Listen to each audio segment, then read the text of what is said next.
Hello dear students, welcome back to our channel NEET universe. मेरा नाम है संजय पटेल और आज हमारा एनटीए मॉक टेस्ट नंबर 27 है। इसको सॉल्व करना है हम लोग। और जैसा रिस्पांस मिल रहा है तो काफ़ी अच्छा लग रहा है, बहुत ही अच्छा रिस्पांस है। मतलब मेरे लिए तो ये अनएक्सपेक्टेड ही है एक तरह से। अगर आप पीछे की वीडियो देखेंगे तो बहुत व्यूज़ नहीं आते थे, तो अब जैसा चल रहा है ना तो काफ़ी अच्छा लग रहा है और काम करने में मज़ा भी आ रहा है। ठीक, तो आप लोग ऐसा ही देखते रहिए, वीडियो को लाइक कीजिए, शेयर कीजिए और जिन लोगों ने चैनल को सब्सक्राइब नहीं किया है तो प्लीज़ आप लोग सब्सक्राइब कर लीजिए। और चलिए शुरू करते हैं हम लोग। पहला क्वेश्चन यहाँ पे हमारा दिया गया है, कोई एक बार मैग्नेट है जो मैग्नेटिक फील्ड में रखा गया है राइट एंगल पे। ठीक है, कोई एक बार मैग्नेट है जिसको मैग्नेटिक फील्ड में रखा गया है राइट एंगल पे, और बाद में कह रहा है कि इसमें जो टार्क लगता था उसको एक कपल टर्म यूज़ किया गया है। ठीक है, तो वो अगर हाफ हो जाए, मतलब कि कितना एंगल इसको रोटेट कर दिया जाए कि उसका जो लगने वाला उस पर जो टार्क है वो आधा हो जाए। ठीक है, जैसे ये कोई, अब ये मैग्नेटिक फील्ड है, ठीक है, ये कोई बार मैग्नेट है, ये बार मैग्नेट है, तो ये पहले राइट एंगल पे रखा था, तो बाद में इसको कितना रोटेट कर दिया कि इस पर लगने वाला जो टार्क है वो हाफ हो जाए, ये टा डैश है जो ये हाफ हो जाए। तो पहले कहा है कि 90 डिग्री पे रखा है, तो टॉ इजकल टू होता है m b sine theta. Sine theta की जगह 90 डिग्री रखोगे तो ये सीधे 1 हो जाएगा, तो टॉ इजकल टू हो जाएगा एम बी। ठीक है, अब टॉ डैश इजकल टू क्या हो जाएगा, एम बी साइन थीटा। हम मान रहे हैं कि थीटा डिग्री हमने इसको रोटेट किया, बाद में टॉ बाई 2 करना है। ठीक है, बाद में क्या कर रहा है, जब हम लोग रोटेट कर रहे हैं इसको तो जो इस पर लगने वाला टॉर्क है वो आधा हो जा रहा है। ठीक है, तो अब जो आपका टॉ निकल के आ जाएगा, क्या होगा, टॉ बाई 2। तो टॉ कितना निकल के आया था, एम बी के बराबर आया था। ठीक है, तो बाद में जो एम बी साइन थीटा आपका आ रहा है, ठीक है, वो आ जा रहा है किसके बराबर, टॉ बाई 2, मतलब एम बी बाई 2 के बराबर है। एम बी बाई 2 के बराबर, एम बी और एम बी कैंसिल आउट हो जाएगा। साइन थीटा इजकल टू 1/2, तो थीटा इजकल टू आ जाएगा 30 डिग्री। ठीक है, तो जब 90 डिग्री पे था तब टॉ कितना निकल के आया था, एम बी आया था, और जब 30 डिग्री पे होगा तब एम बी बाई 2, इसका मतलब कि जो भी लगने वाला टॉर्क होगा, जो कपल होगा, वो हाफ हो जाएगा। लेकिन अब इसको रोटेट कितना करें, तो पहले 90 डिग्री पे था, ऑप्शन में 30 डिग्री भी दिया है। ठीक है, तो आप यहाँ कंफ्यूज होकर गलत कर सकते हैं। देखिए, आपने रोटेट नहीं किया 30 डिग्री, 30 डिग्री पे लाए हैं उसको, तब जाके उसका टॉर्क आधा हुआ है। इसका मतलब रोटेशन हमको कराना पड़ेगा 60 डिग्री। पहले 90 पे था, 90 से आपको लाना है 30 डिग्री तक। ठीक है, ये 90 डिग्री पे था और 30 डिग्री तक अगर लाना ये 30 है, तो बीच का कितना रोटेट करना पड़ेगा। अब यहाँ से आप ऐसे रोटेट करके लाओगे इसको, तो 60 डिग्री आपको रोटेट करना पड़ेगा। तो इसको 90 माइनस 30 करना पड़ेगा। पहले 90 था, बाद में 30 तक ले गया, तो रोटेशन आपका होगा 60 डिग्री का। तो यहाँ कंफ्यूज नहीं होना है, रोटेशन 60 डिग्री का कराना पड़ेगा, तब ये आएगा 30 डिग्री पे, और जब ये 30 डिग्री पे होगा तब लगने वाला टॉर्क इस पे हाफ हो जाएगा। ठीक है, नेक्स्ट क्वेश्चन मूव करते हैं। क्वेश्चन नंबर 2 है, ये काफ़ी अच्छा क्वेश्चन है और इसका कॉन्सेप्ट मैंने जब इलेक्ट्रिकल सर्किट पढ़ाया था तो वहाँ पे बहुत अच्छे से बताया था। ठीक है, तो चलो यहाँ भी बोल देता हूँ मैं। इसमें पूछा गया है कि पावर मैक्सिमम करना है। ठीक है, पावर मैक्सिमम करना है। ठीक है, सर्किट आपको दिख रही होगी, मैं दिखा रहा हूँ आपको, ये सर्किट दिख रही है आपको, इसमें मैक्सिमम पावर इसे चाहिए। ठीक है, मैक्सिमम पावर चाहिए, और आर की वैल्यू यहाँ पे दिया है x/21। ठीक है, एक्सटर्नल रेजिस्टेंस में मैक्सिमम पावर चाहिए और आर इक्वल टू दिया हुआ है x/21। तो कहा है कि x की वैल्यू क्या होगी। ठीक है, तो अब इसमें सिंपल एक कॉन्सेप्ट होता है कि जब भी आपको एक्सटर्नल रेजिस्टेंस में पावर मैक्सिमम चाहिए तो जितना भी टोटल एक्सटर्नल रेजिस्टेंस हो उसको इंटरनल रेजिस्टेंस के बराबर करना है। और बैटरी का इंटरनल रेजिस्टेंस यहाँ पे दिया गया है 4 ओम। ठीक है, ये पता होना चाहिए आपको कि एक्सटर्नल रेजिस्टेंस जो होता है उसको इंटरनल रेजिस्टेंस के बराबर हमको करना होता है। तो एक्सटर्नल रेजिस्टेंस आप देख लो यहाँ पे कितना है। तो पहले देखिए, ये पूरा सर्किट, ये सीरीज में ये ब्रांच, तो 6 4 ये 10 हो जाएगा, और 2 ये 12 ओम का, और इधर 4 + 2 6 और ये 1 7।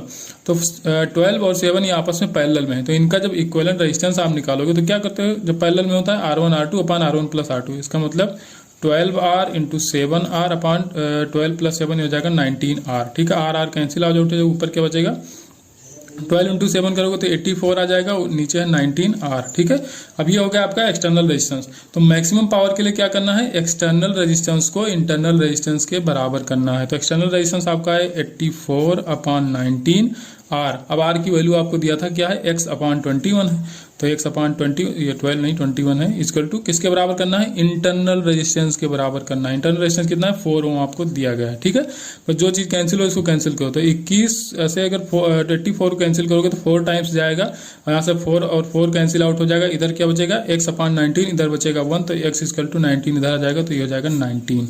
ठीक है, तो x की वैल्यू निकल के आएगी 19। नंबर 3 यहाँ पे दिया गया है कि ट्रांजिशन हो रहा है किसी हाइड्रोजन लाइक एटम का n = 4 to n = 3 में। ठीक है, और जो रेडिएशन आती है वो अल्ट्रा वायलेट रीजन की आती है। ठीक है, अब बाद में पूछा गया है कि जब ट्रांजिशन कहाँ से कहाँ तक कराया जाए जिससे कि जो भी रेडिएशन निकल के आए वो इंफ्रारेड रीजन में निकल के आए। ठीक है, तो अब जैसे पहले कितना कराया जा रहा है वो बता दिया गया, अल्ट्रावायलेट रीजन में तब आ रहा है जब n=4 टू n=3 में जा रहे हैं, ठीक है। तो देखिए आप इंफ्रारेड रेडिएशन का जो एनर्जी होती है वो अल्ट्रावायलेट की रेडिएशन से कम होती है, ठीक है। जैसे वेवलेंथ का ऑर्डर अगर आपको पता हो, लास्ट पेपर में मैंने बताया भी था वेवलेंथ का ऑर्डर, तो वेवलेंथ जो होता है इंफ्रारेड रेडिएशन का वो अल्ट्रावायलेट से ज़्यादा होता है, तो उसकी एनर्जी कम होती है। तो एनर्जी लेवल की बात की जाए तो इंफ्रारेड रीजन की एनर्जी कम होती है अल्ट्रावायलेट रीजन की, तो मतलब जो भी एनर्जी आना चाहिए ट्रांजिशन की वो कम आनी चाहिए, ठीक है, तभी इंफ्रारेड रीजन में आएगा, नहीं तो अल्ट्रावायलेट में चला जाएगा, ठीक है। अल्ट्रावायलेट में तो था ही पहले से ही, तो पहले जो भी ट्रांजिशन होता है n=4 टू n=3 में हो रहा था। अब बाद में ऑप्शन देखिए, तो 2 से अगर फर्स्ट में आओगे तब ज़्यादा एनर्जी इमिट होगा, अगर 3 से 2 में जाओगे तब भी उससे ज़्यादा ही होगा, 4 से 3 से तब भी ज़्यादा ही होगा, फिर अगर 4 से 2 में आओगे तब भी ज़्यादा होगा, क्योंकि वहाँ पे 4 से 3 में आ रहे थे। लेकिन जब आप 5 से 4 में जाओगे तो जो भी एनर्जी रेडिएट होगी वो कम होगी, और जब एनर्जी कम होगी तो उसका वेवलेंथ बढ़ेगा, और वेवलेंथ बढ़ के अल्ट्रावायलेट रीजन से वो इंफ्रारेड रीजन में पहुंच जाएगा। तो ऑप्शन आपका डी करेक्ट हो जाएगा, ठीक है। थोड़ा सा कंपेरिजन करना था यहाँ पे, कंपेरिजन करोगे जब आप n=4 से लेकर n=3 के बीच जब एनर्जी निकालोगे, अगर चाहो तो आप निकालो फार्मूला रख के, लेकिन कोई मतलब नहीं, यहाँ से कंपेयर करके आप अगर निकाल ले रहे हो तो आपका टाइम बचेगा। क्वेश्चन नंबर 4 है, यहाँ पे कहा गया है रेजोनेंस फ्रीक्वेंसी आपसे पूछी गई है, आपको इंडक्टेंस की वैल्यू दी गई है 200 माइक्रो हेनरी, ठीक है। कैपेसिटर दिया गया आपको 0.0005 माइक्रोफैरेड का, और एक रेजिस्टेंस दिया गया 10 ओम का। तो रेजोनेंस कंडीशन में जो भी इंडक्टिव रिएक्टेंस होता है वो कैपेसिटिव रिएक्टेंस के बराबर होता है, दैट्स मीन XL = होता है XC, ठीक है। ये C है, L है, तो XL की वैल्यू कैसे होती है, ओमेगा इंटू L किया था, तो ओमेगा की वैल्यू क्या लिखोगे 2πf, ठीक है, 2πf इंटू जो भी इसका L दिया होगा तो L भी रखोगे, तो L कितना दिया है यहाँ पे, पहले L ही रख लेते हैं, ठीक है, पहले फार्मूला हम क्रिएट करते हैं, ठीक है। यहाँ पे 1/ωc होता है, तो ओमेगा की जगह फिर से 2πf रखोगे, और यहाँ पे C भी रखोगे, तो 2π, ठीक है। यहाँ नीचे ले आओ, इधर 2πf इधर चला, क्योंकि f ही हमको निकालना है, तो f स्क्वायर हो जाएगा 1/2π का स्क्वायर इंटू LC, L इधर आ जाएगा, ठीक है। तो f की वैल्यू जब निकालोगे तो 2π तो ऐसे आ जाएगा क्योंकि ये स्क्वायर था, बाकी रूट के अंदर हो जाएगा 1/L इंटू C, बस अब कुछ नहीं करना, वैल्यू रखनी 1/2π रूट के अंदर 1/L इंटू C, ठीक है। L की वैल्यू आपको दी गई है 200 माइक्रो हेनरी, 210⁻⁶ इंटू C की वैल्यू दी गई आपको 0.0005 इंटू 10⁻⁶, यहाँ भी करोगे, ठीक है। बस इसको सॉल्व कर लोगे तो आपकी जो फ्रीक्वेंसी निकल के आ जाएगी वो आ जाएगी 503 हर्ट्स, ठीक है, किलो हर्ट्स में आएगी, ठीक है। ये 503 इंटू 10⁻³ निकल के आएगा यहाँ से, क्योंकि जब इसको कैंसिल आउट कर दोगे, ठीक है, सॉरी ये कैंसिल नहीं होगा, -6 कितना हो जाएगा -12, ये जाएगा ऊपर और नीचे भी बचा रहेगा 0 ये पॉइंट में हटाओगे, तो इसको जब पूरा कैंसिल आउट करोगे तो आ जाएगा 503 किलो हर्ट्स, ठीक है, किलो हर्ट्स आएगा, ध्यान रखना। क्वेश्चन नंबर 5 है, यहाँ पे कॉयल दिया गया जिसका इंडक्टेंस है 0.5 हेनरी, इसका रेजिस्टेंस है 1 ओम, और यहाँ बताया गया आपको कि ये 90 वोल्ट बैटरी से कनेक्ट है, ठीक है, 90 वोल्ट सोर्स से कनेक्टेड है यहाँ पे। तो कह रहा है at what rate the current in the coil grow at that instant the coil is connected to the source. आपसे di/dt पूछा गया, ठीक है, करंट ग्रोइंग का रेट पूछा गया, इसका मतलब di/dt पूछा गया। तो E क्या होता था, LdI/dt, ठीक है। E आपको दिया गया 90 वोल्ट, तो ये रखो 90 वोल्ट, L की वैल्यू दिया है 0.2, आपसे पूछा गया di/dt, ठीक है, di/dt ये I है, ठीक है। ये पॉइंट हटाओगे 0 जाएगा ऊपर, कैंसिल करोगे आ जाएगा 450, तो जो भी निकल के आया कितना आ जाएगा 450 एम्पियर पर सेकेंड, ठीक है। बस इतना सॉल्व करना था इसमें। क्वेश्चन नंबर 6 है, यहाँ पे 2 आइडेंटिकल कैपेसिटर लिए गए हैं, ठीक है, उनकी कैपेसिटी C है। कह रहा है कि एक कैपेसिटर को चार्ज किया जा रहा है B1 पोटेंशियल से, दूसरे को चार्ज किया जा रहा है B2 पोटेंशियल से। बाद में क्या कहा गया है, if the like charge plate, मतलब सेम चार्ज वाले प्लेट को आपस में कनेक्ट कर दिया गया, तो पूछा है डिक्रीज इन एनर्जी कितना होगा, ठीक है, इस कॉम्बिनेशन का डिक्रीज इन एनर्जी कितना होगा। तो पहले या तो ऐसे कर सकते हैं हम, पहले इनिशियल एनर्जी निकालें दोनों की, ½ CB1² प्लस ½ CB2² से, ठीक है, इनिशियल एनर्जी आएगी।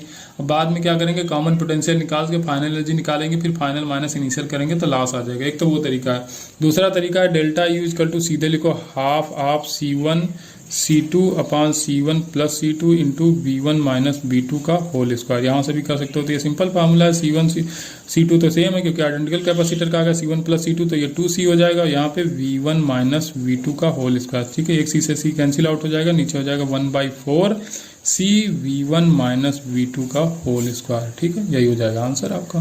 तो इसको याद रखो, ये बहुत कारगर है, ये बहुत जगह यूज होता है। क्वेश्चन नंबर 7 है, यहाँ पे एक मूविंग चार्ज है, 20 गुलाम का, ठीक है, और ये मूव करता है कितना 2 सेंटीमीटर करा, तो वर्क होता है 2 जूल यहाँ पे। तो पोटेंशियल डिफरेंस आपसे पूछा गया है, ठीक है। तो इसमें डिस्प्लेसमेंट को कोई काम नहीं है, यहाँ पे W equal to q into v होता है, ठीक है। V यहाँ पे पोटेंशियल डिफरेंस रखा जाता है, ठीक है। तो अब हमको निकालना है कि यहाँ पे पोटेंशियल डिफरेंस ही चाहिए हमको, कितना होगा, ठीक है। तो ये V minus v initial minus V final हमको चाहिए। W आपको दिया गया है 2 जूल, Q दिया गया है 20 कूलाम, ठीक है। तो ये V initial minus V final. तो अब इसको सॉल्व कर लो, यहाँ से पॉइंट लगाओ, ये आ जाएगा 0, ये 1, ठीक है। तो 0.1 आ जाएगा, जो भी पोटेंशियल आएगा कितना आएगा 0.1 वोल्ट लिख लो, ठीक है। यूनिट लिखना जरूरी होता है। नेक्स्ट क्वेश्चन नंबर 8 है, यहाँ पे कहा गया है कि एक हॉरिजॉन्टल वायर है जो आपके सर के ऊपर है, ठीक है। सर के ऊपर जैसे वायर निकलता है ना, बिजली के खंभों पे आपने वायर देखे होंगे, तो सर के ऊपर से ही तो निकलता है। तो कह रहा है 4 मीटर ऊंचाई पे है वो वायर, ठीक है। वायर कितनी मीटर ऊंचाई पे, 4 मीटर ऊंचाई पे है। उसमें करंट एक फ्लो कर रही है 100 एम्पियर की। कहाँ से कहाँ तक, ईस्ट से लेकर वेस्ट तक, ठीक है। ये ईस्ट से वेस्ट। अब ये मान लो कि ये पूरा आपके सर के ऊपर है ये वायर, और पूरब से लेकर पश्चिम इसमें करंट फ्लो करे, ठीक है। पूरब से पश्चिम की ओर करंट यहाँ पे 100 एम्पियर की करंट फ्लो कर रही है, और ये 4 मीटर ऊंचाई पे है, आपके सर से 4 मीटर ऊंचाई पे है। तो मैग्नेटिक फील्ड इंटेंसिटी कितना होगा, ठीक है। यहाँ पे पूछा गया the magnetic field directly below it on the ground, ठीक है। उसके जस्ट नीचे कितना होगा आपका मैग्नेटिक फील्ड, ठीक है। तो मैग्नेटिक फील्ड आपको बताना है। तो आप क्या करेंगे, देखिए थंब को रखेंगे करंट के डायरेक्शन में, फिंगर रखेंगे जिस पॉइंट पे निकालना है, तो हमको ग्राउंड पे निकालना है। तो ऊपर से हम वर्टिकली डाउनवर्ड रखेंगे फिंगर्स को, और इसको रखेंगे अपने थंब को वेस्ट डायरेक्शन में, ठीक है। करंट के डायरेक्शन ईस्ट टू वेस्ट जा रही है ना करंट, तो आपका जो पाम होगा वो बताएगा मैग्नेटिक फील्ड की डायरेक्शन। तो मैग्नेटिक फील्ड किधर होगा, साउथ की डायरेक्शन, क्योंकि पाम कहाँ रहा हमारा, बाहर की तरफ आ रहा है, इसका मतलब साउथ डायरेक्शन में जो भी मैग्नेटिक फील्ड होगा। तो डायरेक्शन यहाँ से पता चल गई, तो 2 ऑप्शन पहले ही कैंसिल हो गए, ठीक है। तो साउथ डायरेक्शन में होगा, लेकिन अब साउथ के 2 ऑप्शन दिए हुए हैं, तो बस को सॉल्व भी करना है। तो जो भी मैग्नेटिक फील्ड का फार्मूला होता है इन्फिनाइट वायर का, mu naught I upon 2 pi R, बस इसको सॉल्व कर लो। म्यू नॉट की वैल्यू 4 पाई इंटू 10 की पावर -7, I की वैल्यू दिया है 100 एम्पियर, यहाँ पे रखो 2 पाई इंटू R कितना कहा था, 4 मीटर हाइट पे था, ठीक है। 2 से 4 को कैंसिल कराओगे, यहाँ 2 आ जाएगा, और यहाँ से 2 से 4 को कैंसिल करो 2, और यहाँ हो जाएगा ये 50। तो 50 इंटू 10 की पावर -7 या 5 इंटू 10 की पावर -6 टेस्ला, ये हो जाएगा आपका साउथ की तरफ, ठीक है, south word. Next question number 9 यहाँ पे कहा गया a magnetic needle is kept in a non uniform magnetic field. देखिए जब मैग्नेटिक निडल कोई है तो वो वर्क करती है डायपोल की तरह, ठीक है। डायपोल ही होता है एक तरह का मैग्नेटिक निडल जो होता है, तो वो देखिए फोर्स और टॉर्क दोनों को एक्सपीरियंस करेगा जब नॉन यूनिफॉर्म मैग्नेटिक फील्ड होगा। क्योंकि यूनिफॉर्म मैग्नेटिक फील्ड में जो टॉर्क होता है वो तो लगता है, लेकिन उसको कपल भी बोलते हैं, ठीक है। तो वो लगेगा यूनिफॉर्म मैग्नेटिक फील्ड में, लेकिन जो नेट फोर्स आता है तो नेट फोर्स वहाँ पे 0 हो जाता है। जब यूनिफॉर्म मैग्नेटिक फील्ड होती है तो नेट फोर्स वहाँ पे 0 हो जाता है। तो यूनिफॉर्म मैग्नेटिक फील्ड में पूछा जाए तो सिर्फ और सिर्फ टॉर्क लगता है डायपोल पे, और नॉन यूनिफॉर्म अगर मैग्नेटिक फील्ड है तो वहाँ पे फोर्स और टॉर्क दोनों लगता है, ठीक है। तो इसको ऐसे याद करना है आपको।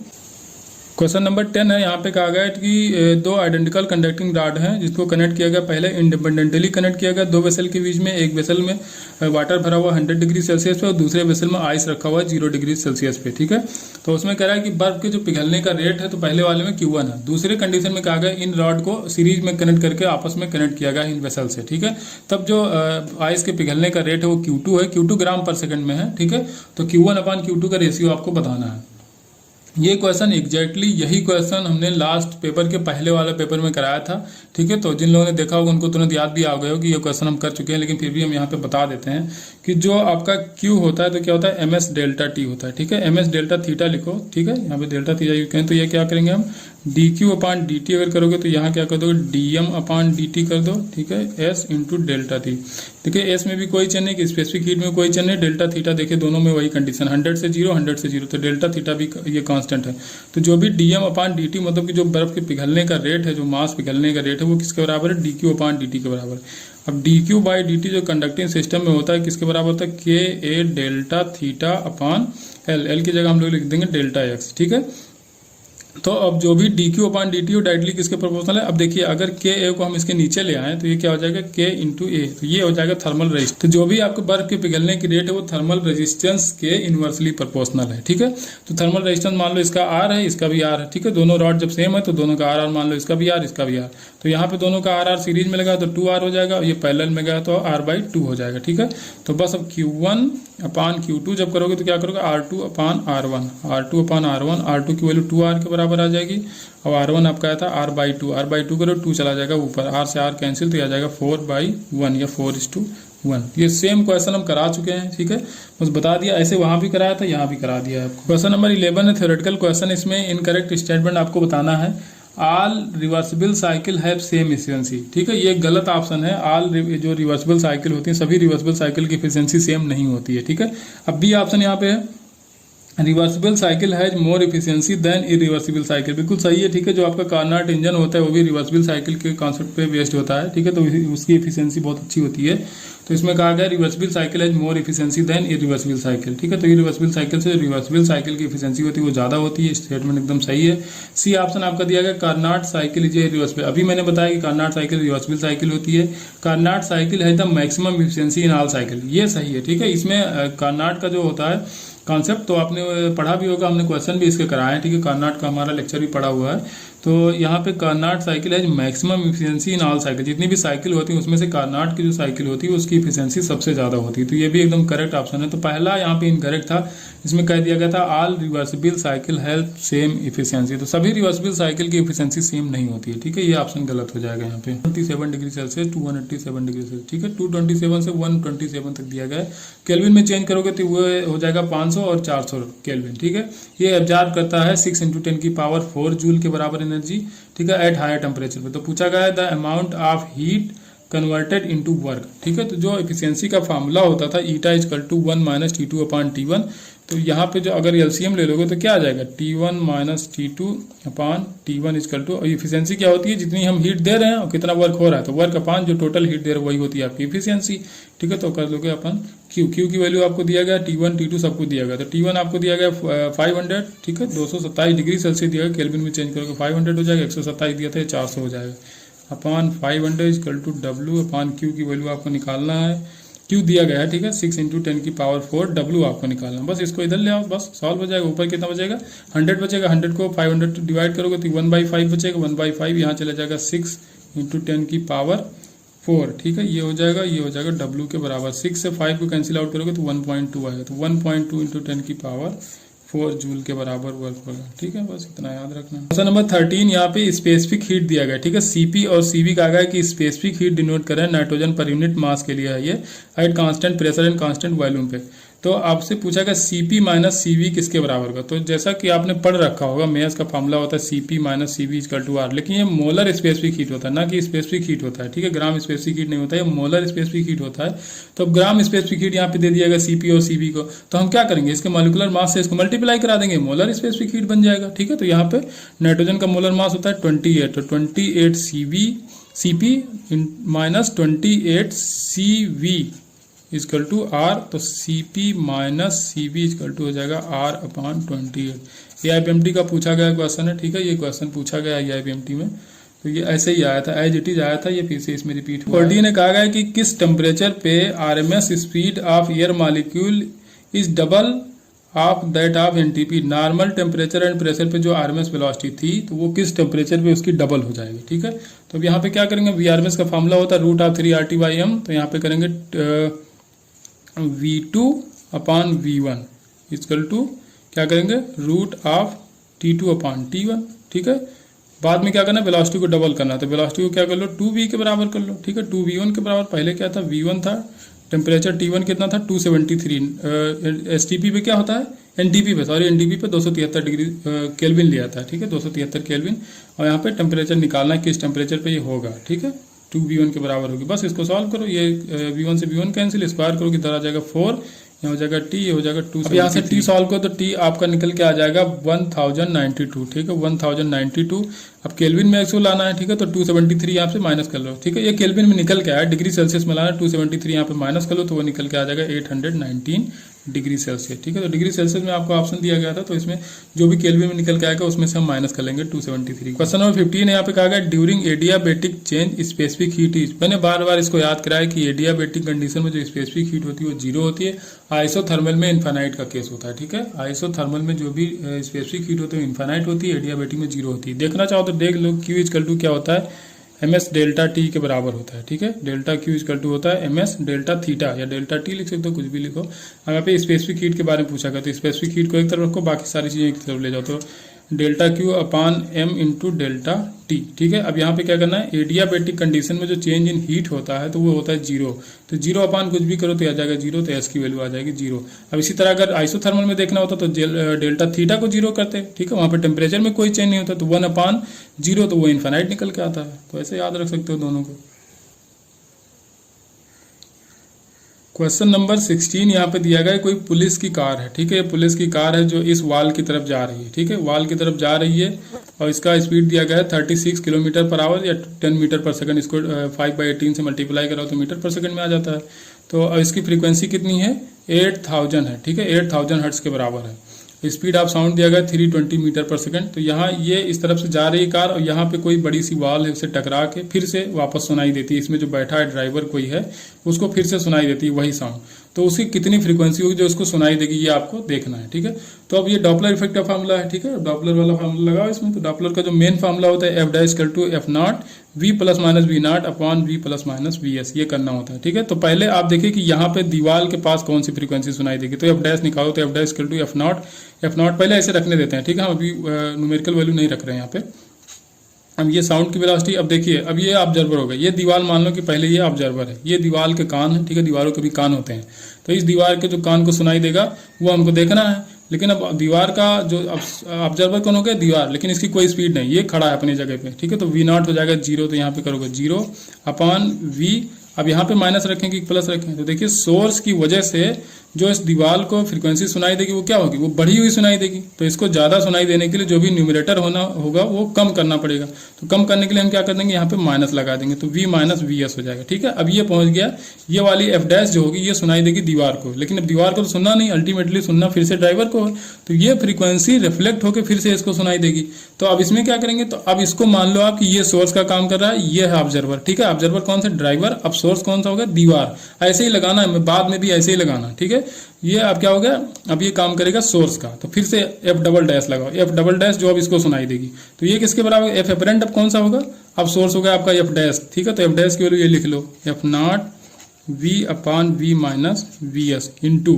ठीक है, अब फिर से यही फार्मूले पे आ गए हम लोग। ठीक है, तो यहाँ पे साउंड की स्पीड में कोई फर्क नहीं पड़ेगा। ऑब्जर्वर की स्पीड क्या है, देखिए ऑब्जर्वर अब उसकी तरफ जा रहा है जहाँ पे सोर्स रखा, सोर्स का काम दीवार कर रही ना, तो ऑब्जर्वर उसकी तरफ जा रहा है। तो ऑब्जर्वर की वेलोसिटी की वजह से बढ़ी हुई फ्रीक्वेंसी सुनाई देनी चाहिए। तो बढ़ाने के लिए, इस पूरी वैल्यू को बढ़ाने के लिए हम क्या करेंगे, न्यूमरेटर में प्लस रखेंगे। तो ठीक है, तो यहाँ पे रख देंगे हम, जो अभी ऑब्जर्वर की वेलोसिटी कौन सी होगी, जो वेलोसिटी भाई इसकी है कार की, वही वेलोसिटी ऑब्जर्वर की होगी, मतलब यही Vs के बराबर ही होगा। तो ये हो जाएगा Vs अपान, अब नीचे क्या करोगे, साउंड की वेलोसिटी में कोई चेंज नहीं, प्लस माइनस की तो बात ही नहीं आएगी। यहाँ पे क्या होगा, जो भी सोर्स है, सोर्स का काम कौन कर रहा है, दीवार, और दीवार की स्पीड है जीरो। ठीक है, तो ये हो जाएगा जीरो। तो अब जो कैंसिल आउट हो रहा है उसको कैंसिल करो यहाँ पे, तो यहाँ से V से V नीचे, क्योंकि V नीचे क्या बचेगा, V + 0, तो V ही बचेगा।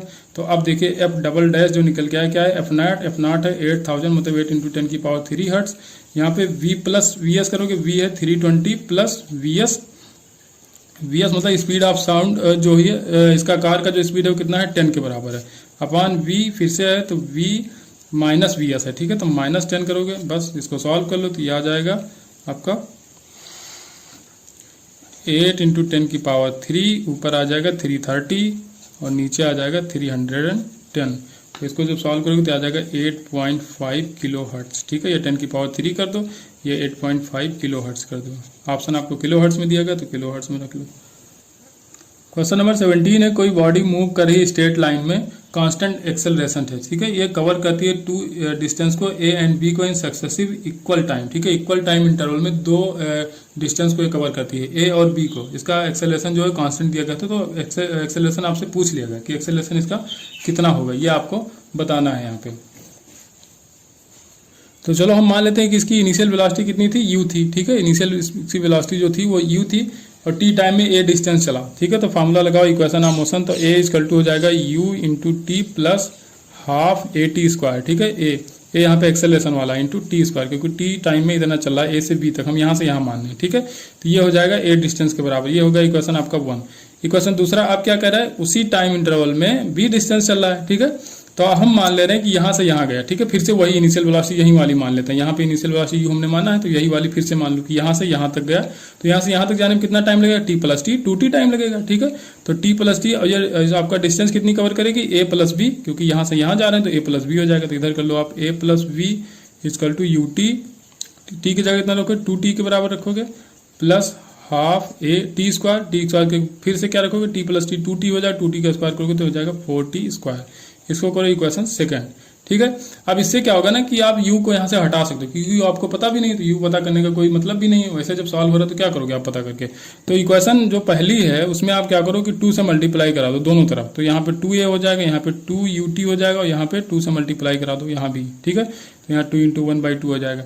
अब इसको सॉल्व करने में आसानी होगा, आप क्या करो इक्वेशन फर्स्ट से इक्वेशन सेकंड को माइनस कर दो, तो ये हो जाएगा माइनस माइनस, जो कैंसिल आउट हो जाएगा कैंसिल कर दो, 2ut, यहाँ भी 2ut है, ठीक है, 2t पहले से u यहाँ पे, तो 2ut ये और ये कैंसिल आउट हो जाएगा। इधर क्या बचेगा 2a और minus of a plus v, ठीक है। इससे इसको माइनस कर रहे हैं हम लोग। यहाँ पे क्या बचेगा 2 से 2 कैंसिल आउट हो जाएगा, बचेगा at स्क्वायर, और यहाँ पे माइनस ऑफ 2 से 4 कैंसिल करोगे तो माइनस ऑफ 2at स्क्वायर बचेगा, ठीक है, 2at स्क्वायर।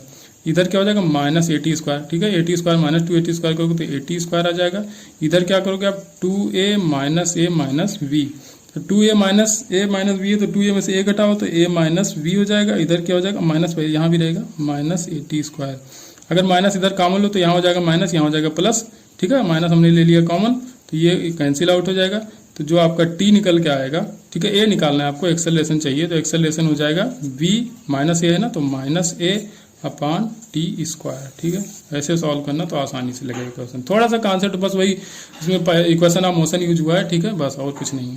क्वेश्चन है इसमें, जैसे किसी क्षेत्र में बाढ़ आई हुई है, मान लो आप बाढ़ आई हुई है, अब वहां पे राहत पैकेट जो आते हैं ना, खाना वाने के पैकेट गिराए जाते हैं, तो कोई पैकेट गिराया जाता है ऊपर से, ठीक है, कोई हेलीकॉप्टर वहां से एक पैकेट गिराया जाता है, ठीक है। ये आपका हेलीकॉप्टर यहाँ से पैकेट गिराया गया, कोई मैन यहाँ पे ग्राउंड पे खड़ा हुआ है, ठीक है, ये ग्राउंड पे कोई खड़ा हुआ है यहाँ पे, तो ये इसको देख रहा है, ठीक है, ये मैन इसको देख रहा है, इस जो यहाँ से पैकेट गिराया गया, ठीक है। अब ये कितना इसको दिख रहा है, ये दिख रहा है थीटा एंगल पे, ठीक है, वर्टिकल से थीटा एंगल पे दिख रहा है गिरते हुए ऐसे, ठीक है। इस हेलीकॉप्टर से इसको ड्रॉप किया गया तो थीटा एंगल पे दिख रहा है। लेकिन यहाँ पे जो पायलट बैठा हुआ है इसमें, इस हेलीकॉप्टर में या इस जो जहाज है जिसमें एक जो पायलट बैठा हुआ, उसको दिख रहा है कि ये जो भी पैकेट हमने गिराया है वो सीधे वर्टिकली गिर रहा है, ठीक है। उसका वेलोसिटी दे दिया गया, ठीक है, जो आपका यहाँ पे जेट है उसका वेलोसिटी दिया गया है v, ठीक है, जो हेलीकॉप्टर है, जेट है, जहाज है, जो भी है जिससे भी गिराया गया है, तो उसकी वेलोसिटी यहाँ पे दी गई है v, तो उसकी वेलोसिटी v है और उसको दिख रहा है कि वर्टिकली डाउनवर्ड गिर रहा है। जबकि रियलिटी क्या है भाई, रियलिटी तो ग्राउंड वाले दिखाई देगा, तो ये यहाँ पे खड़ा हुआ इसको दिख रहा है कि ये v1 वेलोसिटी से नीचे की तरफ गिर रहा है, और किस एंगल पे, थीटा एंगल पे, वर्टिकल से। तो इसके कंपोनेंट हमने कर लिए, तो हॉरिजॉन्टल कंपोनेंट हो जाएगा v1 sin theta, vertical component हो जाएगा v1 cos थीटा यहाँ पे, क्योंकि थीटा वर्टिकल से दिया गया था आपको, ठीक है। अब क्या करना है, तो ये कैसे इसको दिख रहा होगा कि ये सिर्फ और सिर्फ नीचे की तरफ डाउनवर्ड गिर रहा है, क्योंकि यहाँ पे इसका जो रिलेटिव वेलोसिटी होगा हॉरिजॉन्टल डायरेक्शन वो सेम हो गया होगा, जो हॉरिजॉन्टल कंपोनेंट है इस वेलोसिटी का ये वाला, और इसकी जो खुद की वेलोसिटी थी v, ये दोनों सेम होगा। इसका मतलब v इक्वल टू हो जाएगा v1 sin थीटा के बराबर, ठीक है। और जो आपकी ये v1 cos थीटा है, ठीक है, जो आपकी यहाँ पे v1 cos थीटा वो किसके बराबर हो जाएगी, वो v2 के बराबर हो जाएगी, ठीक है। जो v1 या v2 रख लो, क्या हो जाएगा v2 क्या हो जाएगा v1 cos थीटा के बराबर हो जाएगा यहाँ पे। अब आपके दिमाग में आना चाहिए कि v2 कहाँ से आ गया, तो v2 वो वेलोसिटी है जिस वेलोसिटी से वर्टिकली डाउनवर्ड गिरता दिख रहा है उस पायलट को, ठीक है, ये हमने बताया नहीं, उस पायलट को दिख रहा है कि ये पैकेट वर्टिकली डाउनवर्ड गिर रहा है v2 के बराबर, ठीक है, v2 स्पीड से, तो वो v2 किसके बराबर हो जाएगा, v1 cos थीटा के बराबर हो जाएगा।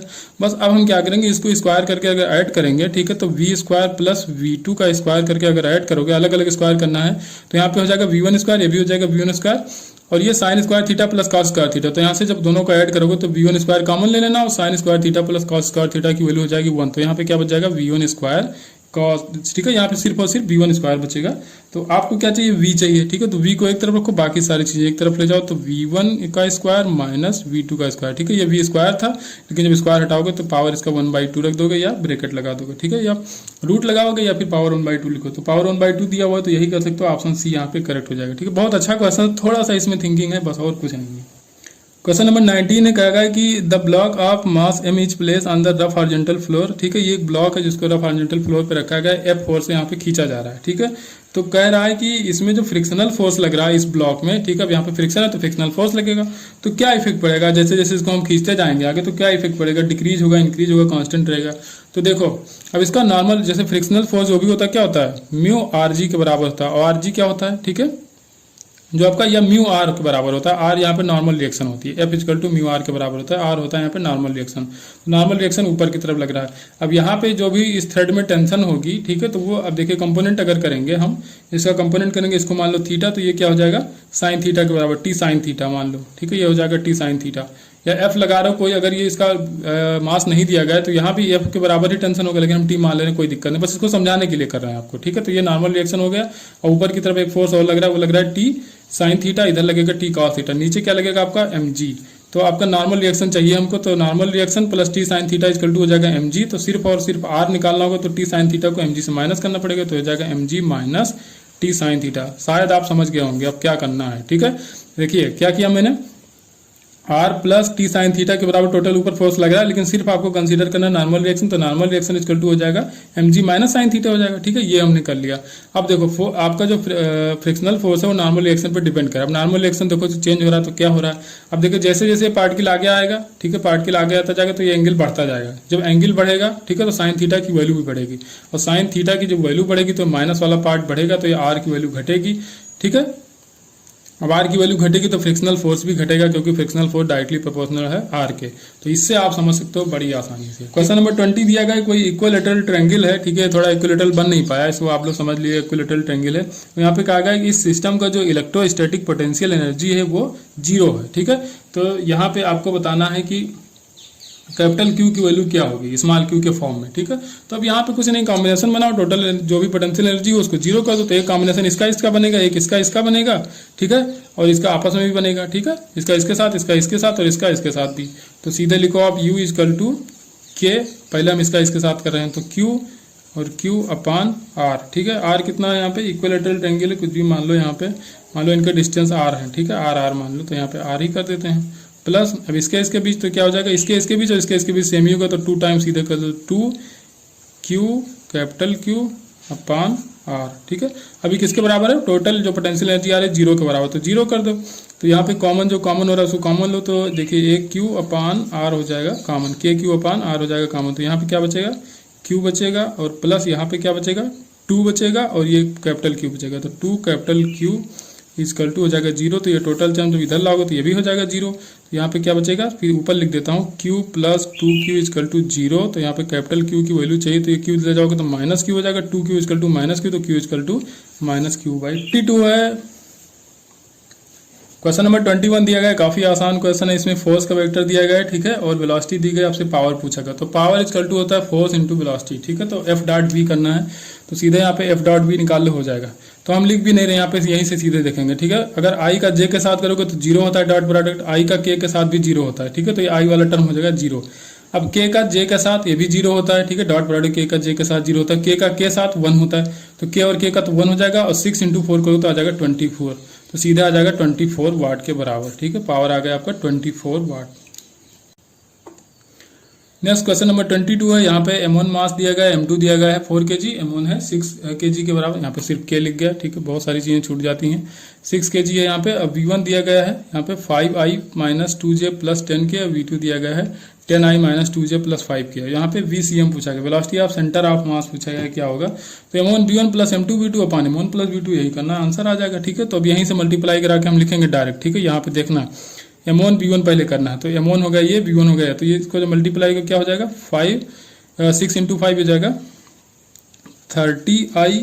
ठीक है, और यहाँ पे हो जाएगा फिर माइनस 12j, और फिर ये हो जाएगा प्लस 60k। ठीक है, प्लस 60k, और यहाँ पे हो जाएगा प्लस ऑफ। ठीक है, M2 V2 करना है। ठीक है, तो प्लस करोगे M2 V2, M2 कितना है 4 kg, और V2 है ये पूरा टर्म है, तो यहाँ पे इसको मल्टीप्लाई करा हो जाएगा 40i minus 8j plus 40k। ठीक है, नहीं 20k। ठीक है, 20k अपान M1 प्लस M2, ये अपान नहीं है। ठीक है, ये दोनों आपस में जुड़े हैं, अपान M1 प्लस M2, 6 प्लस 4 ये हो जाएगा 10 के बराबर।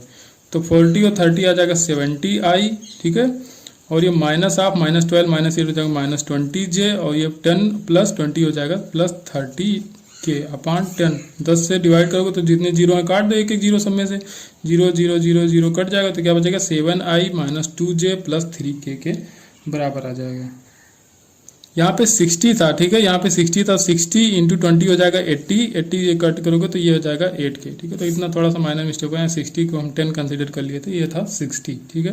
तो ऑप्शन आपका सही हो जाएगा यहाँ पे सी, 7i - 2j + 8k, ठीक है। यहाँ पे 80 था, 10 से डिवाइड करोगे तो 8k के बराबर। 23 थ्योरेटिकल क्वेश्चन, अच्छा क्वेश्चन है। Which of the following statement is false for a particle moving in a circle with a constant angular speed? Constant angular speed से कोई मूव कर रहा है कोई पार्टिकल, तो इसमें कौन सा ऑप्शन सही होगा? तो पहला कहा है the velocity vector is tangent to the circle. अब देखिए इसमें क्या है, सही है कि गलत है? तो गलत ऑप्शन पूछा, ये सही ऑप्शन है, ठीक है। क्या होता है, जो वेलोसिटी होती है टेंजेंट होती है, ठीक है, टेंजेंशियल होती है वेलोसिटी, ठीक है। दूसरा ऑप्शन आपसे कहा गया the acceleration vector is tangent to the circle. अब एक्सेलरेशन वेक्टर जो होता है वो टेंजेंट नहीं होता है, वो रेडियस की तरफ होता है। अब क्यों आप पूछोगे, नहीं इधर 80 जो होता है आपका टेंजेंशियल एक्सेलरेशन होता है, वो कहाँ चला जाएगा, वो तो टेंजेंशियल होता ही है, वो टेंजेंट पे होता है। तो भैया वो टेंजेंट तब होता है जब यूनिफॉर्म मोशन नहीं दिया जाता है, ठीक है। यहाँ पे कांस्टेंट एंगुलर स्पीड मतलब ओमेगा कांस्टेंट दिया गया है, ओमेगा को सिर्फ और सिर्फ जो टेंजेंशियल एक्सेलरेशन था वही चेंज करता है, ठीक है। तब जब ओमेगा कांस्टेंट है इसका मतलब यहाँ पे कोई भी टेंजेंशियल एक्सेलरेशन नहीं है, तो उसकी बात ही नहीं करेंगे, तो ये ऑप्शन आपका गलत हो जाएगा, ठीक है। ऐसे सी ऑप्शन पे आओगे the acceleration vector point two centre of circle, बिल्कुल सही है। जो सेंट्रीपिटल एक्सेलरेशन लगेगा वो सेंटर की तरफ लगेगा, ऐसी। डी ऑप्शन दिया गया the velocity and acceleration vector are perpendicular to each other, बिल्कुल सही है। जो वेलोसिटी वेक्टर होता है एक्सेलरेशन वेक्टर होता है, दोनों आपस में परपेंडिकुलर होते हैं, तो ये भी ऑप्शन सही है। तो बी ऑप्शन आपका करेक्ट हो जाएगा, इनकरेक्ट हो जाएगा। तो इनकरेक्ट ही आपसे पूछा गया, इसलिए करेक्ट ऑप्शन है। क्वेश्चन नंबर 24 दिया गया कि कोई सैटेलाइट है जिसका मास स्मॉल m में रिवॉल्व कर रहा है around the earth of radius r at a height x पे, ठीक है, x हाइट पे अर्थ के चारों ओर जो चक्कर लगा रहा है, इसका मास कितना है, स्मॉल m के बराबर है। कह रहा है if small g the acceleration due to gravity on the surface of earth, ठीक है, वो पता ही है आपको कि सरफेस ऑफ अर्थ पे जो एक्सेलरेशन होता है स्मॉल g होता है। तो ऑर्बिटल स्पीड आपसे पूछा गया है उस सैटेलाइट का, ठीक है। तो हम क्या करेंगे, जो भी उसमें सेंट्रीपिटल फोर्स लग रहा हो, ठीक है, तो उसको क्या करेंगे mv² / r क्या कर देंगे, एनर्जी के बराबर कर देंगे, ठीक है, जो सरफेस पे होगी, ठीक है। जी ग्रेविटेशनल फोर्स के बराबर करेंगे, जो सेंट्रीपिटल फोर्स होगा उसको ग्रेविटेशनल फोर्स के बराबर करना। सेंट्रीपिटल फोर्स हो जाएगा आपका mv02² / r। अब r क्या रखेंगे, तो r तो ये हो गया रेडियस ऑफ अर्थ, और उसकी हाइट दिया गया है x, ठीक है। तो x हाइट पे है तो r + x कर देंगे, ठीक है, सेंटर से हमको लेना रहता है तो r + x करेंगे। और इस पर जो ग्रेविटेशनल फोर्स लगेगा Gmm/r + h का होल स्क्वायर, r + x का होल स्क्वायर। बस जो इसमें कैंसिल हो रहा है कैंसिल करो, m से m कैंसिल आउट हो जाएगा। और आपको निकालना क्या है इसमें, अब देखिए g के फॉर्म में चाहिए, स्मॉल g के फॉर्म में, तो स्मॉल g जो होता है आपको Gm/re² के बराबर होता है। तो gm की जगह, यहाँ पे gm है तो gm की जगह हम लिख सकते हैं Gre², ठीक है। तो v0² r + x = यहाँ पे लिख देंगे हम Gre² r + x, ठीक है। अब हमको क्या करना है, बस इसमें अब चाहिए आपको v0, तो बाकी सारी चीज़ एक तरफ ले जाओ, इधर स्क्वायर था इसका, ठीक है, तो स्क्वायर हटेगा तो ये पूरा टर्म कैंसिल आउट हो जाएगा। अब यहाँ v0² = हो जाएगा Gre² r + x, या इधर से स्क्वायर हटाओ तो ये आ जाएगा रूट के अंदर Gre² r + x। तो ऑप्शन सही हो जाएगा डी यहाँ पे। क्वेश्चन नंबर 25 दिया गया, इसमें कहा गया time period of a satellite of earth is 5 hour. Time period कितने देगा, 5 आवर।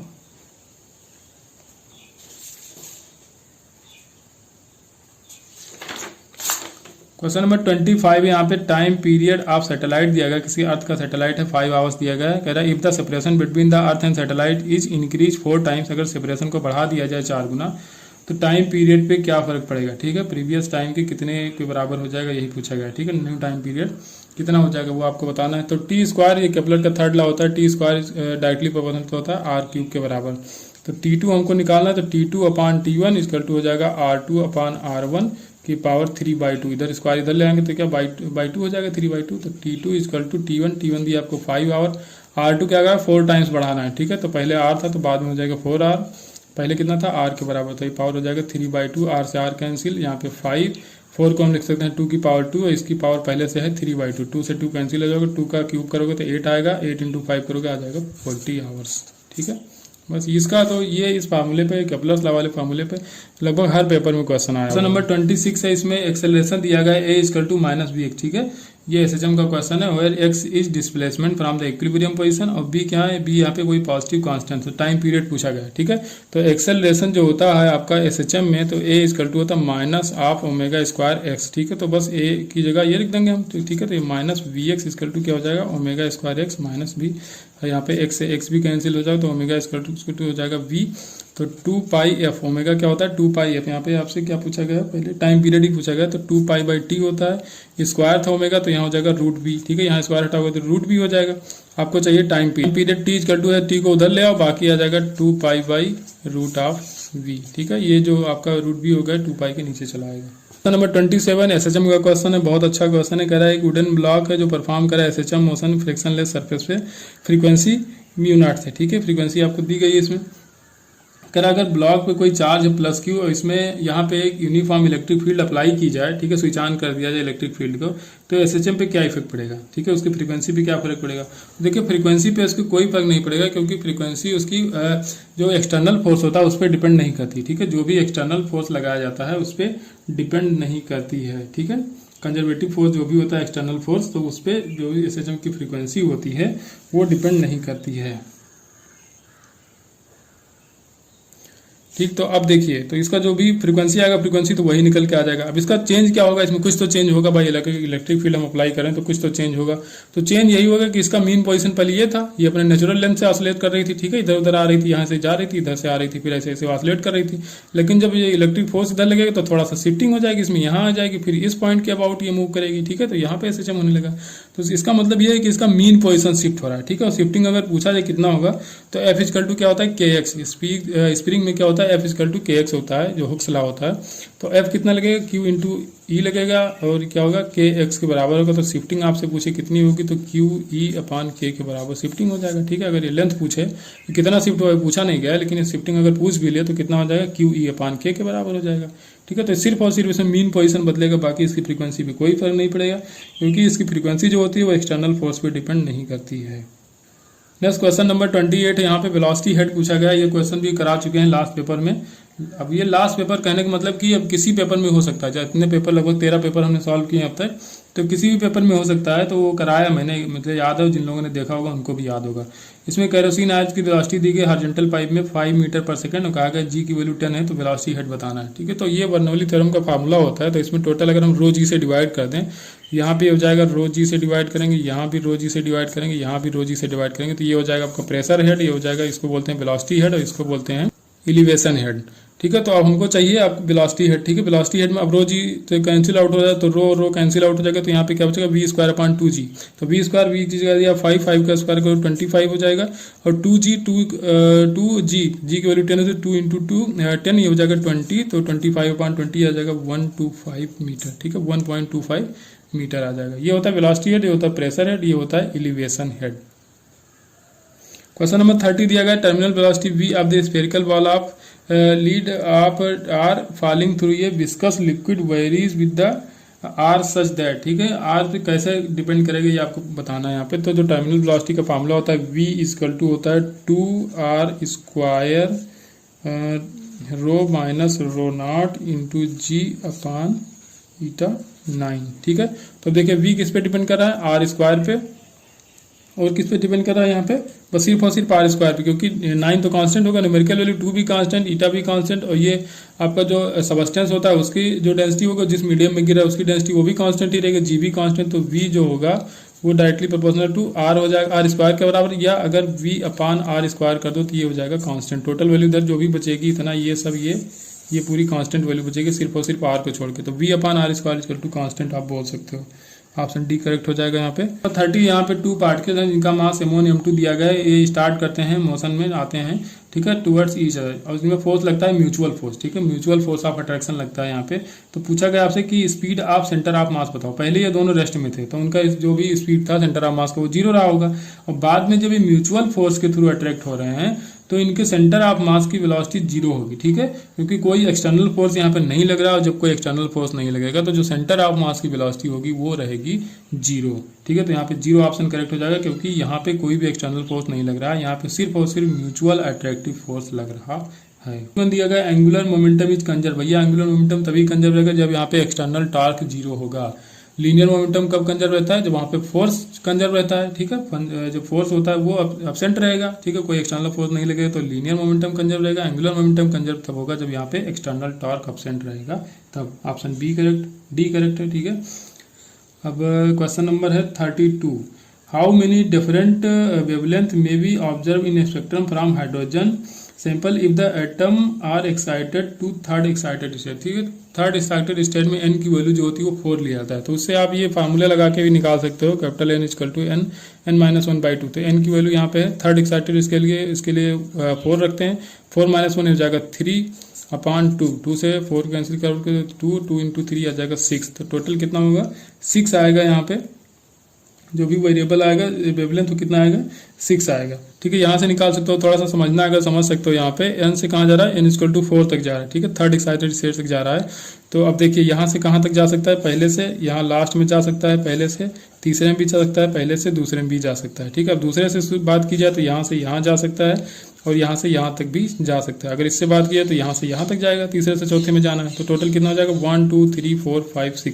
इतनी कंडीशन के अलावा कुछ नहीं बन सकता, ठीक है। तो यहाँ से भी कर सकते हो, लेकिन अब कितना गिनोगे आप, तो सीधे आप फार्मूला याद रखो। क्वेश्चन नंबर 33 दिया गया है, कोई इलेक्ट्रॉन है जो ट्रांजिशन कर रहा है, ठीक है, excited state to ground state में जा रहा है। तो इसमें 4 ऑप्शन दिए गए, आपको बताना है कौन सा सही है। पहला ऑप्शन है kinetic energy and total energy decrease but potential energy increase. तो अब देखिए, अब 4 ऑप्शन पढ़ने से अच्छा हम देख लें होता क्या है, ठीक है। तो क्या हो रहा है, एक्साइटेड स्टेट से ग्राउंड स्टेट में आ रहा है। देखिए जो काइनेटिक एनर्जी होती है वो बराबर होती है माइनस ऑफ टोटल एनर्जी का। टोटल एनर्जी और काइनेटिक एनर्जी ये किसके बराबर होता है, 1/2 ऑफ पोटेंशियल एनर्जी, ठीक है। पोटेंशियल एनर्जी के डायरेक्ट बराबर होती है ये टोटल एनर्जी, और ये काइनेटिक एनर्जी टोटल एनर्जी बराबर होता है, बस साइन में चेंज होता है। जो काइनेटिक एनर्जी होती है पॉजिटिव होती है, टोटल एनर्जी भी निगेटिव होती है, पोटेंशियल एनर्जी भी निगेटिव होती है, ठीक है। तो अगर एक का किसी का निकाल के देखा तो पोटेंशियल एनर्जी का फॉर्मूला क्या होता है, Q²। तो यहाँ पे इलेक्ट्रॉन है तो इलेक्ट्रॉन का स्क्वायर कर दो अपॉन R, ठीक है। ये होता है पोटेंशियल एनर्जी का फॉर्मूला।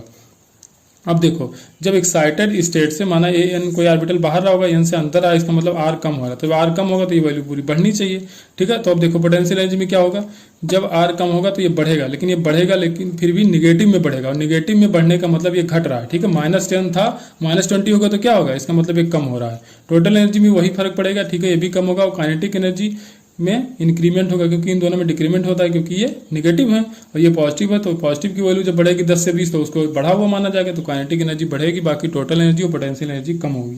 तो कौन सा ऑप्शन है इसमें, बी ऑप्शन इसमें दिया गया है, it's kinetic energy increase but potential energy and total energy decrease. ये फार्मूला आप याद रखो, और इससे जो भी वैल्यू बढ़ेगी जब आर घटेगा तो ये निगेटिव में बढ़ेंगे, तो निगेटिव में बढ़ने का मतलब ये घट रहे हैं, ठीक है, ये घट रहे हैं और ये काइनेटिक एनर्जी बढ़ रहा है। नंबर 34 ये एकदम फ्री का नंबर होता है, इस तरह का कोई भी क्वेश्चन आ जाए समझ लो वरदान है ये। आपको एक न्यूक्लियस दिया गया है, ठीक है, यूरेनियम दिया गया है 23892, ठीक है। ये डिसइंटीग्रेट होकर दूसरे न्यूक्लियस में चेंज हो रहा है 206 इंटू 82 में, ठीक है। अब पूछा गया कितने अल्फा और कितने बीटा पार्टिकल यहाँ से निकल रहे हैं।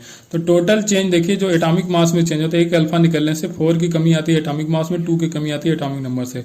तो क्या एटॉमिक मास में कितनी कमी आ रही है, 238 से पहुंच रहा है 206, मतलब 32 की कमी आ रही है। तो 32 equal to n into alpha, ठीक है, n इंटू 4। एक अल्फा में कितना कमी होता है 4 की, तो टोटल n की वैल्यू निकालोगे तो 8 अल्फा की कमी आ रही है, तो 8 हो गए अल्फा। तो 8 अल्फा जब कम होगा तो यहाँ पे जो एटॉमिक नंबर की कमी होनी चाहिए वो 16 के बराबर होनी चाहिए, लेकिन 16 नहीं, यहाँ पे 10 की कमी हो रही है, ठीक है। 92 से 82 आ रहा है, तब 8 अल्फा तो निकलेंगे, कंफर्म हो गया मास नंबर से। अब यहाँ से 8 अल्फा जब निकलेंगे तो यहाँ पे 16 की कमी आनी चाहिए, लेकिन कमी आ रही है 82 की, मतलब 10 की कमी आ रही है, 92 से 82 जा रहा है। तो जितने बीटा पार्टिकल निकलते हैं उतना मास नंबर में ऐड होता है, तो कितना निकले होंगे, 6 बीटा पार्टिकल निकले होंगे, तो 6 इसमें ऐड होगा, तभी तो 16 की कमी आनी चाहिए, लेकिन आ रही है 10 की कमी, तो 6 बीटा पार्टिकल निकले होंगे। तो यहाँ पे बीटा पार्टिकल कितने हो जाएंगे 6, तो अल्फा आ गए यहाँ पे 8 और बीटा पार्टिकल आ गए 6। 35 in the photo electric effect the kinetic energy of electron emitted from the metal surface depend, किस पे डिपेंड करता है भैया, फ्रीक्वेंसी पे डिपेंड करता है। काइनेटिक एनर्जी होती है फ्रीक्वेंसी पे डिपेंड करती है, और जो इंटेंसिटी होती है तो उससे नंबर ऑफ फोटो इलेक्ट्रॉन बढ़ते हैं, लेकिन उससे किसी पर्टिकुलर फोटोन की काइनेटिक एनर्जी पे कोई इफेक्ट नहीं पड़ेगा इंटेंसिटी बढ़ाने से, ठीक है। इंटेंसिटी बढ़ाने से नंबर ऑफ फोटो इलेक्ट्रॉन बढ़ जाते हैं बस। तो यहाँ पे बी ऑप्शन करेक्ट हो जाएगा, फ्रीक्वेंसी ऑफ इंसिडेंट लाइट। 36 से कोई एक सिंपल पेंडुलम है जिसको लिफ्ट में रखा गया और लिफ्ट कह रहा है रहा है कि एक्सेलरेट कर रही है ऊपर की तरफ ए एक्सेलरेशन से, ठीक है। तो उसके जो टाइम पीरियड में इफेक्ट आ रहा है वो हो जा रहा है t/2 के बराबर, ठीक है। तो आपको एक्सेलरेशन की वैल्यू बतानी है। तो time period t equal to होता है 2πl/g इफेक्टिव। तो g इफेक्टिव की वैल्यू जब g एक्सेलरेशन से ऊपर जा रहा है तो कोई जो पेंडुलम यहाँ पे रखा होगा उसमें g उसका एक्सेलरेशन नीचे की तरफ लगेगा, g पहले ही लग रहा था तो इफेक्टिव जो होगा g+a हो जाएगा, ठीक है। तो आपका t'/t इक्वल टू हो जाएगा रूट ऑफ, इनवर्स रिलेशन है ना यहाँ पे, इनवर्स रिलेशन है तो ये नीचे हो जाएगा g इफेक्टिव कितना हो जाएगा यहाँ पे g+a के बराबर हो जाएगा। पहले कितना था, g था तब t था यहाँ पे, और t डैश कितना t/2 हो जा रहा है। तो यहीं पे रख के देख लो, t/2 रख दो यहाँ पे, और यहाँ g/g+a कर दिया हमने, t कैंसिल आउट हो जाएगा, 1/2 बचेगा, ठीक है। स्क्वायर कर लो तो 1/4 हो जाएगा। इधर आपका जो स्क्वायर रूट है वो हट जाएगा, g/g+a इधर ले जाओ तो g+a इक्वल टू 4 यहाँ पे हो जाएगा तो 4g हो जाएगा। a की वैल्यू निकालोगे तो g इधर माइनस हो जाएगा 4g में, तो आ जाएगा 3g के बराबर, ठीक है।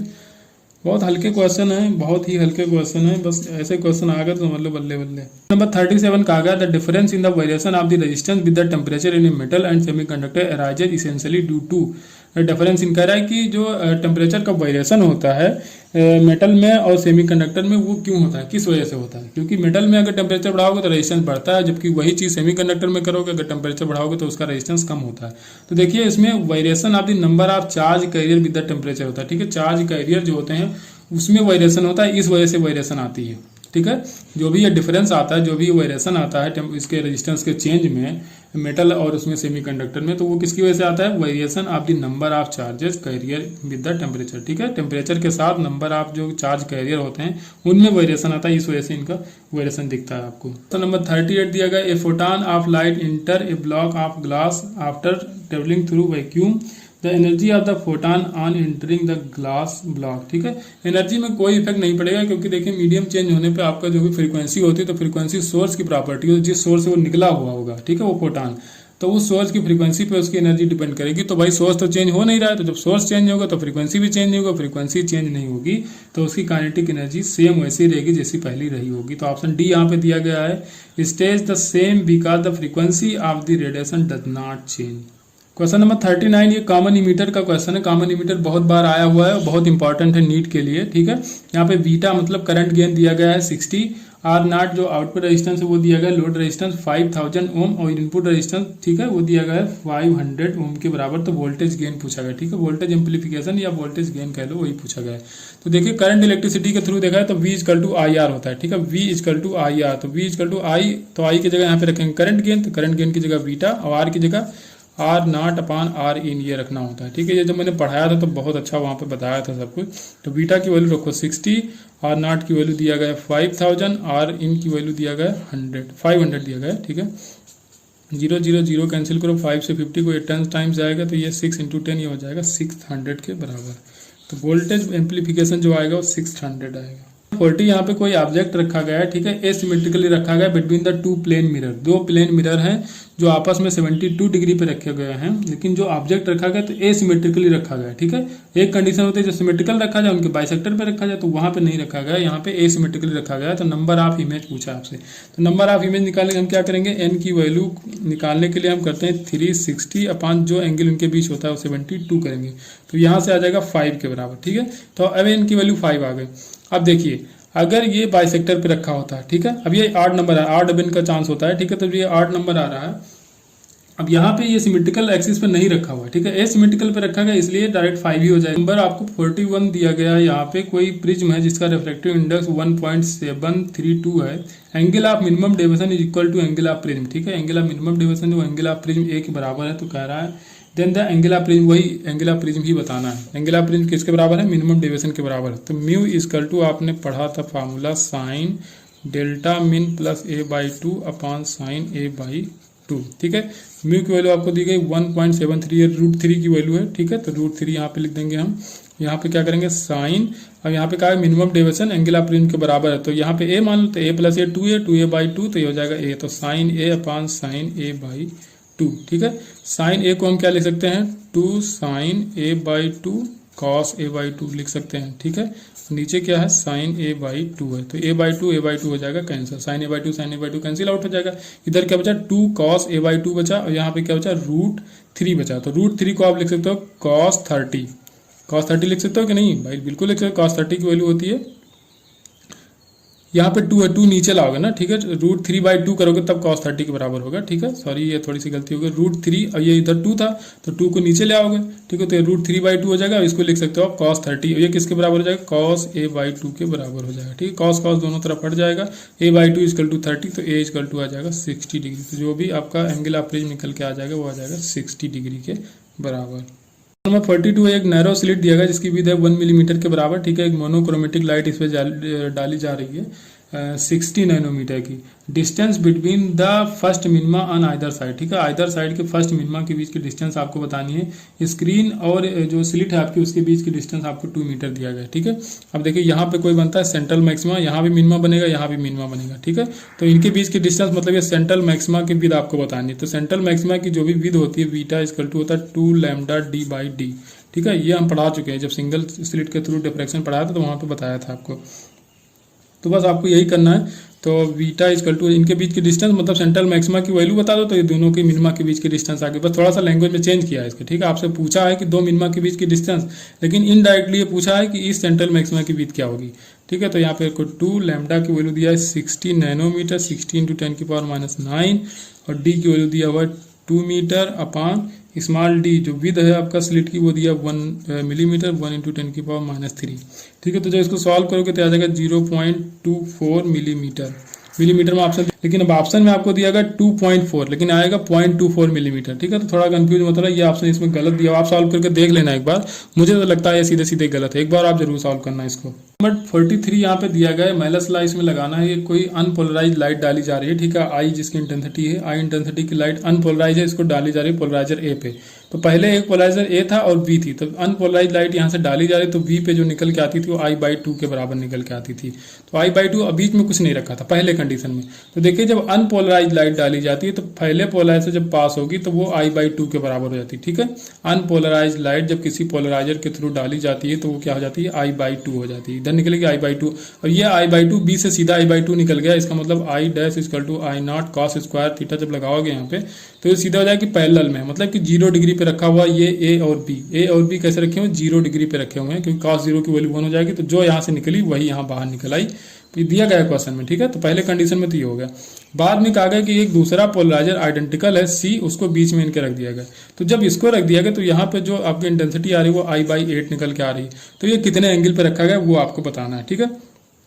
तो आप मान लो कि ये रखा है यहाँ से थीटा डिग्री पे, ए से रखा है थीटा डिग्री पे सी वाला, तो इससे कितने पे होगा, 90 - थीटा होगा, ठीक है। क्योंकि दोनों क्या है पैरेलल में, तो दोनों जब पैरेलल में तो एक से थीटा पे होगा तो दूसरे से 90 - थीटा पे होगा, ठीक है। तो अब हम क्या करेंगे, दोनों जगह फार्मूला लगा देंगे, आपका आंसर निकल के आ जाएगा, ठीक है। अब फार्मूला क्या होता है, मेलस लॉ का जो फार्मूला होता है I' = I0 cos square alpha के बराबर होता है, ठीक है। cos स्क्वायर अल्फा होता है, ये याद रखना है।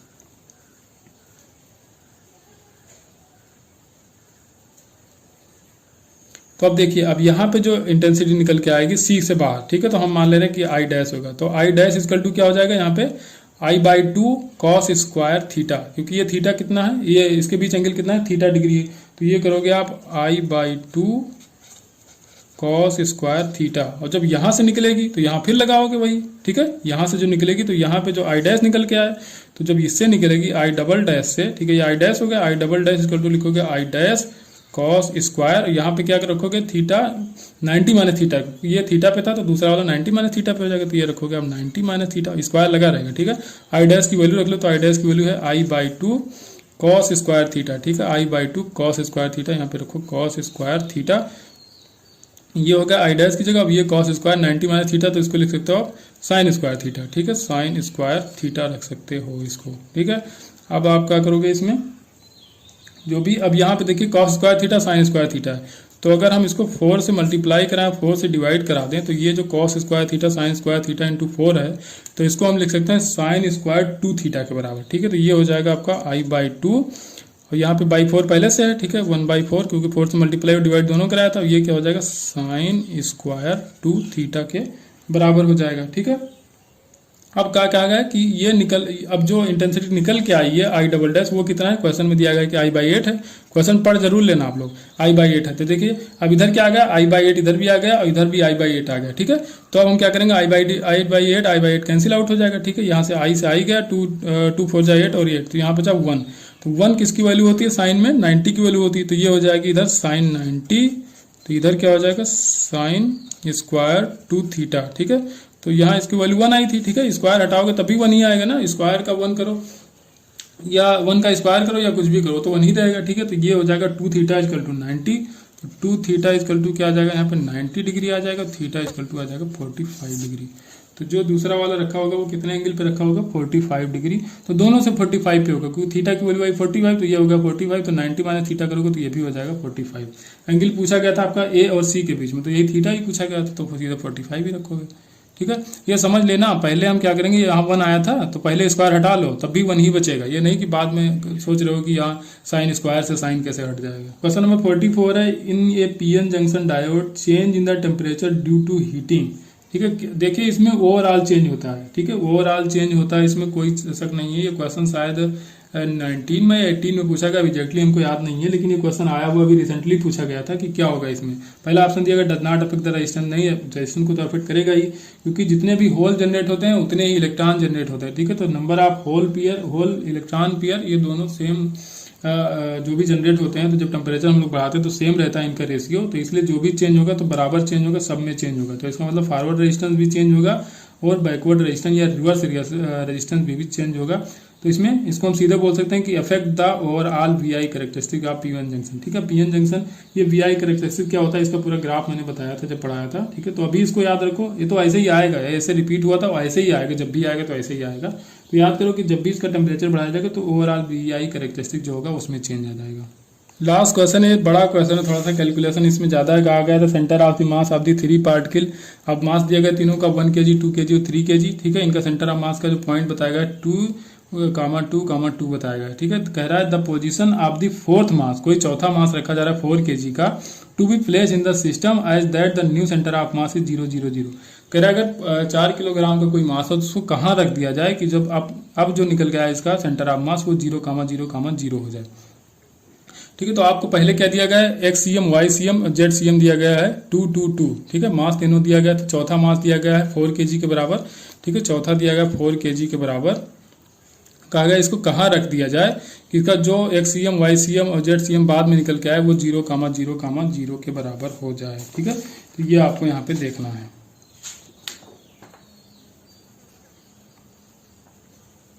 तो पहले आप XCM के क्या करेंगे, M1 X1 plus M2 X2 plus M3 X3 करेंगे। तो XCM की वैल्यू आपको 2 दिया गया, तो M1 X1, M1 की वैल्यू 1, X1 की वैल्यू आपको दिया गया है यहाँ पे, या ऐसे रख लो आप M1 X1 plus M2 X2 plus M3 X3 की वैल्यू कितना दिया गया है, अपान M1 प्लस M2, ठीक है। तो ये कितना हो जाएगा, अपान M1 plus M2 plus M3 करोगे तो देखिए 1 प्लस 2 प्लस 3 तो हो जाएगा 6 के बराबर। तो ये कितने के बराबर है, 2 के बराबर, ठीक है। XCM दिया गया था आपको 2, देखिए XCM है, YCM ये है और ZCM है, मतलब 2 2 दिया गया है। तो ये आ गया M1 X1 plus M2 X2 plus M3 X3, ये आ जाएगा 12 के बराबर, ये आ जाएगा 12 के बराबर। तो सीधे अब फिर अगर YCM निकालोगे तो फिर सारी चीज़ें वही दी गई हैं, ठीक है। M1 क्या करोगे आप, M2 X2 करोगे, ठीक है। M1 Y1 करोगे, फिर M2 Y2 फिर M3 Y3 करोगे, ठीक है। तो वहाँ से जब उसको सॉल्व करोगे तो वो भी 12 के बराबर आएगा, तो ठीक है। तो वो भी 12 आ जाएगा और बाद में M1 Z1 plus M2 Z2 plus M3 Z3 करोगे तब भी 12 के बराबर ही आएगा, ठीक है। तो 12 12 12 आ जाएगा इसमें। अब X-CM निकालना है आपको, ठीक है। X पोजीशन आपको निकालनी बाद में कहाँ पे होगी, ठीक है। हम कहाँ पे रखें इस चौथे मास को, ठीक है। तो देखिए अब उसमें क्या कहा गया, बाद में कहा गया कि XCM क्या होना चाहिए, 0 होना चाहिए, तो इसकी वैल्यू रखना है 0।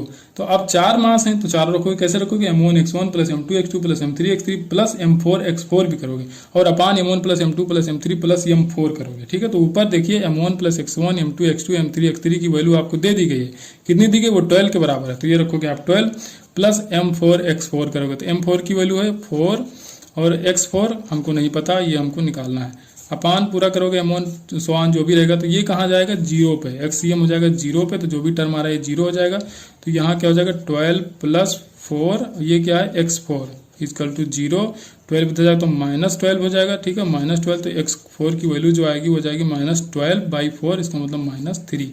तो जब x4 -3 आ गया, ठीक है, तो क्या होगा, y4 भी -3 आएगा, y4 भी, क्योंकि सेम चीज़ है ना। देखिए ये कोऑर्डिनेट दोनों सेम ही सबके लिए, ठीक है। यहाँ भी 2 है, यहाँ भी 2 था, यहाँ 0 है तो यहाँ भी 0, यहाँ भी 2 है, यहाँ भी 0 ही है।